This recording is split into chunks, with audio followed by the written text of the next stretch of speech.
വാപ്പാടെയും ഉമ്മാടെയും മുന്നിൽ നിന്റെ ശബ്ദമുയർന്നാൽ, നിന്റെ മാതാപിതാക്കളുടെ മുന്നിലെങ്ങാനും നിന്റെ ശബ്ദമുയർന്നാൽ കഴിഞ്ഞടാ സഹോദരാ, നിന്റെ ദുനിയാവും പോയി, നിന്റെ ആഖിറവും പോയി, സർവ്വതും നഷ്ടപ്പെടുകയാണ്.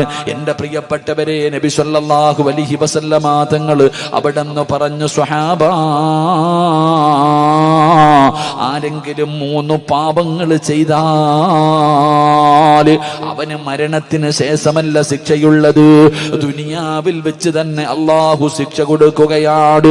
ഈ ദുനിയാവിൽ വെച്ച് തന്നെ ശിക്ഷ തുടങ്ങുകയാണ്. അത് കഴിഞ്ഞാണ് മരണസമയത്ത് ശിക്ഷ, ഖബറിന്റെ അകത്ത് ശിക്ഷ, പരലോകത്ത് ശിക്ഷ, നരകത്തിലെ ശിക്ഷ.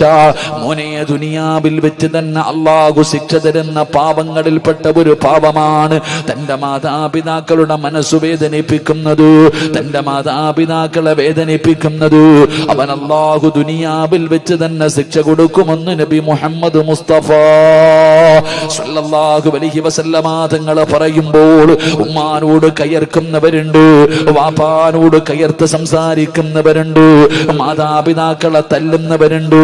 ഈ സദസ്സിലിരിക്കുന്ന വിദ്യാർത്ഥികളോട് ഞാൻ പറയുകയാ, ചെറിയ കുട്ടികളുണ്ടല്ലോ, പടച്ചവനെ ഉമ്മാനോട് കയർത്തു സംസാരിക്കുന്ന മക്കളുണ്ടല്ലോ, എടാ ചെറുപ്പക്കാരാ, ഉമ്മാന്റെ മുന്നിൽ നിന്റെ ശബ്ദമുയർത്തരുത്, ഉമ്മാടെ മുന്നിൽ നിന്റെ ശബ്ദമുയർത്തരുത്. ഉമ്മ ഒരു സ്ഥലത്ത് പോകണ്ട എന്ന് പറഞ്ഞാ പോകരുത്, വാപ്പ ഒരു സ്ഥലത്തേക്ക് പോകണ്ടെന്ന് പറഞ്ഞാ പോകരുത്. അത് എവിടേക്കാണെങ്കിലും പോകണ്ട. ഉസ്താദേ, പോയാൽ എന്തു ചെയ്യും? ഉമ്മ പറഞ്ഞു കളിക്കാൻ പോകണ്ട, ഫുട്ബോൾ കളി കാണാൻ പോകണ്ട, കറങ്ങാൻ പോകണ്ട, ടൂറിന് പോകണ്ട. ഉമ്മ പോകണ്ട എന്ന് പറഞ്ഞാ പിന്നെ നീ പോകരുത്. അപ്പോ നീ ചോദിക്കും, ഉസ്താദേ, പോയാൽ എന്ത് സംഭവിക്കും? മോനെ, നിനക്കൊക്കെ ഞാനൊരു ചരിത്രം പറയാ. ഈ സദസ്സിലിരിക്കുന്ന ചെറിയ വിദ്യാർത്ഥികളുണ്ടല്ലോ, ചെറുപ്പക്കാരുണ്ടല്ലോ, എന്റെ പ്രിയപ്പെട്ട പെൺകുട്ടികളുണ്ടല്ലോ, നിങ്ങൾക്ക് ഞാനൊരു ചരിത്രം പറഞ്ഞു തരാ. ഉമ്മ പറയുന്നത് അനുസരിക്കാത്തവർക്ക് റബ്ബ് കൊടുത്ത ഒരു ചരിത്രം പറയാ. എന്റെ പ്രിയപ്പെട്ട ചെറുപ്പക്കാരാ, നിന്നെ പോലെ ഫദിൽ എന്ന് പറയുന്ന ഒരു ചെറുപ്പക്കാരൻ ജീവിച്ചിരുന്നു. അല്ലാഹുവേ, വാപ്പ മരണപ്പെട്ടു പോയി, ഉമ്മ മാത്രമേ ഉള്ളൂ. ഫദിൽ എന്ന് പറയുന്ന ഒരു ചെറുപ്പക്കാരൻ നിന്നെ പോലെ യുവത്വത്തിന്റെ നടുവിൽ നടന്ന ചെറുപ്പക്കാരനാണ്. അവസാനം ഫദിൽ എന്ന് പറയുന്ന ചെറുപ്പക്കാരനോട് കൂട്ടുകാര് മുഴുവനും പറഞ്ഞു, ഫദിലേ, ഞങ്ങളെല്ലാവരും കൂടെ മക്കത്ത് പോകാൻ തീരുമാനിച്ചു, ഞങ്ങളെല്ലാവരും ഉംറയ്ക്ക് പോകുകയാണ്, നീ ഞങ്ങളുടെ കൂടെ വരുന്നോ ഫദിലേ? ഫദിൽ എന്ന് പറയുന്ന ചെറുപ്പക്കാരൻ പറഞ്ഞു, ഞാൻ എൻ്റെ ഉമ്മാനോട് ചോദിച്ചിട്ട് പറയാം, ഞാൻ എൻ്റെ ഉമ്മയോട് ചോദിച്ചിട്ട് പറയാ. ഫദിൽ എന്ന് പറയുന്ന ചെറുപ്പക്കാരൻ വീട്ടിലേക്ക് ഓടി വന്നിട്ട് തന്റെ പ്രിയപ്പെട്ട മാതാവിനോട് അവിടെ നിന്ന് ചോദിക്കുന്ന, ഉമ്മാ,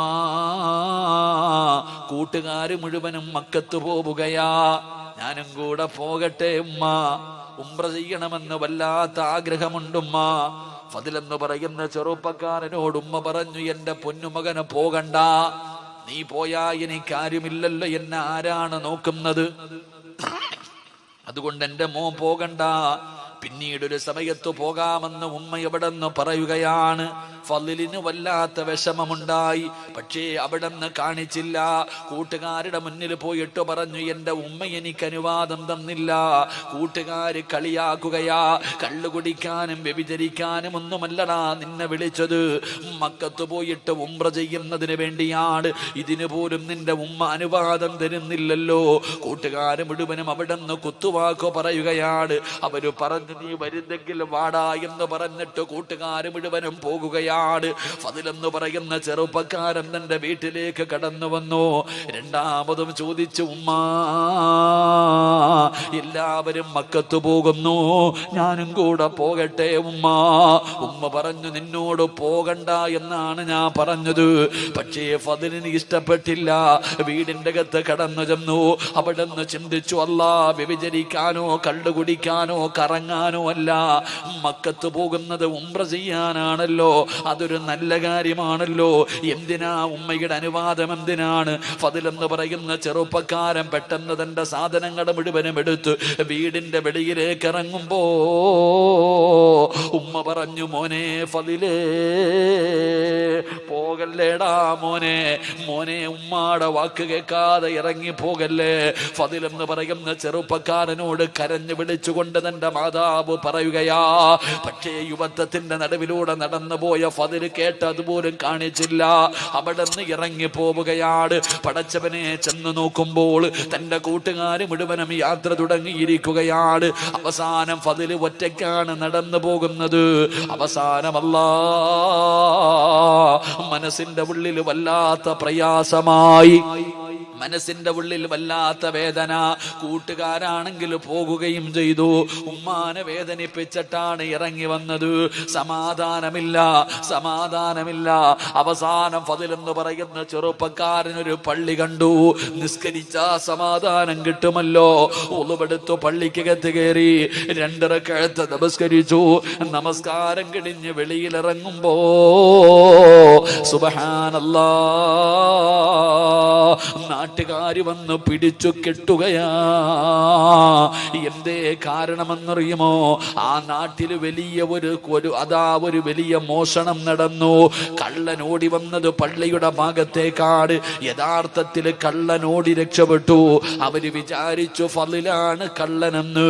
എന്നിട്ട് വരുന്നവനും പോകുന്നവനും എല്ലാം തല്ലുകയാണ്. എല്ലാവരും ഫളിലിനെ തല്ലുകയാണ്. എന്നിട്ട് പടച്ചവനെ കൊടുത്ത ശിക്ഷ എന്തെന്നറിയോ? ഇനി ഒരിക്കലും ഇവനെ മോഷ്ടിക്കാൻ പാടില്ല. അവന്റെ കൈ 2 വെട്ടിമുറിച്ചു, 2 കാലുകളെ വെട്ടിമുറിച്ചു, 2 കണ്ണും ചൂടുന്നെടുത്തു. ഒറ്റ ദിവസം കൊണ്ട് സർവ്വതും പോയി. എന്നിട്ട് എല്ലാവരും കള്ള എന്ന് പറഞ്ഞ് കളിയാക്കുമ്പോ ഫളില് വിളിച്ചു പറഞ്ഞു, എന്നെ കള്ള എന്ന് വിളിക്കല്ലേ. എന്റെ ഉമ്മയുടെ വാക്ക് കേൾക്കാത്തതിന് അല്ലാഹു എനിക്ക് തന്ന ശിക്ഷയാ. ഫളിലെന്ന് പറയുന്ന ചെറുപ്പക്കാരൻ കിടന്ന് കരയുകയാണ്. അവസാനം കൈയില്ലാതെ കാലില്ലാതെ കണ്ണില്ലാതെ ഫളിലിനെ കൊണ്ടുവന്ന് തെരുവിൽ വലിച്ചെറിഞ്ഞിരിക്കുകയാണ്. അവസാനം അവിടെ കിടന്ന് രക്തത്തിൽ കിടന്ന് കുളിച്ചുകൊണ്ട് നിലവിളിക്കുകയാണ്, അല്ലാഹുവേ, എന്റെ ദുനിയാവും ആഖിറവും പോയല്ലോ അല്ലാ. അല്ലാഹുവേ, എന്റെ ആഖിറവും നഷ്ടപ്പെടുത്തല്ലേ തമ്പുരാനെ. എനിക്ക് മരിക്കുന്നതിന് മുമ്പ് എന്റെ ഉമ്മാനോട് എനിക്കൊന്ന് പൊരുത്തം ചോദിക്കണം തമ്പുരാനെ. തെരുവിൽ കിടന്ന് യാചിക്കുകയാണ്. വഴിയിലൂടെ പോകുന്ന യാത്രക്കാരോട് ഫളില് യാചിക്കുന്നു, അല്ലാഹുവിനെ ഓർത്തിട്ട് എന്റെ ഉമ്മാടെ മുന്നിൽ എന്നെയൊന്ന് കൊണ്ടുപോകുവോ? ഒന്ന് പൊരുത്തം ചോദിക്കാനാ, ഒന്ന് പൊരുത്തം ചോദിക്കാനാ. അവസാനം തെരുവിൽ കിടന്ന് യാചിക്കുന്നത് കണ്ടപ്പോ ഏതോ യാത്രക്കാര് പറഞ്ഞ അടയാളം വെച്ചൊരു വീടിന്റെ മുന്നിൽ കൊണ്ടുവച്ചു. വീടിന്റെ കവാടം തുറന്നൊരു പ്രായമുള്ള ഉമ്മ ഇറങ്ങി വന്നു. അല്ലാ, അവര് ചോദിച്ചു, ഉമ്മ, ഈ കിടക്കുന്ന ചെറുപ്പക്കാരനെ അറിയുമോ ഉമ്മ? പടച്ചവനെ, ഉമ്മ നോക്കുമ്പോ മനസ്സിലാകുന്നില്ല. കൈയില്ല, കാണില്ല, കാലില്ല, രക്തത്തിൽ കുളിച്ചിട്ട് ഒന്നും അറിയുന്നില്ല, ആരാണെന്ന് പോലും അറിയുന്നില്ല. ഉമ്മ പറഞ്ഞു, എനിക്കറിയില്ല, എനിക്ക് മനസ്സിലാകുന്നില്ല. ആ ഉമ്മാടെ ശബ്ദമങ്ങ് കേൾക്കുമ്പോ ഫളിലെന്ന് പറയുന്ന ചെറുപ്പക്കാരന് മനസ്സിലായി അത് തന്റെ ഉമ്മയാണെന്ന്. അവിടെ നിന്ന് വിളിക്കുന്ന ഉമ്മ, ഉമ്മ ഞാനാ ഉമ്മ, ഉമ്മാടെ പൊന്നുമകന് ഫളിലാണുമ്മ. ഉമ്മാടെ വാക്ക് കേൾക്കാതെ ഇറങ്ങിപ്പോയതിന് അല്ലാഹു എനിക്ക് തന്ന ശിക്ഷയാണുമ്മ. അവിടെ നിന്ന് പൊട്ടിക്കരഞ്ഞുകൊണ്ട് നിലവിളിച്ചുകൊണ്ട് പറഞ്ഞു എന്ന് ചരിത്രം പറയുമ്പോ ഇനി പറയടാ, കള്ള് കുടിക്കാൻ പോയതല്ല, വ്യഭിചരിക്കാൻ പോയതല്ല, ഫുട്ബോൾ കളി കാണാൻ പോയതല്ല, സിനിമാ തിയേറ്ററിൽ പോയതല്ല, കൂട്ടുകാരുടെ കൂടെ ഊട്ടിയിലും കൊടൈക്കനാലിലും പോയതല്ല. മോനെ, മക്കത്ത് പോകുന്നത് നല്ല കാര്യമല്ലേ, ഉംറയ്ക്ക് പോകുന്നത് നല്ല കാര്യമല്ലേ.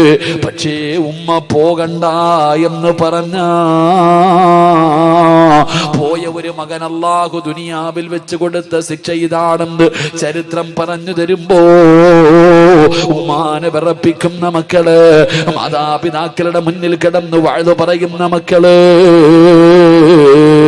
എന്റെ പ്രിയപ്പെട്ടവരെ, നിങ്ങൾ അവരുടെ മനസ്സു വേദനിപ്പിക്കരുത്. അതുകൊണ്ട് മഹാനായ റസൂലുള്ളാഹി തങ്ങൾ പറയുകയാണ്,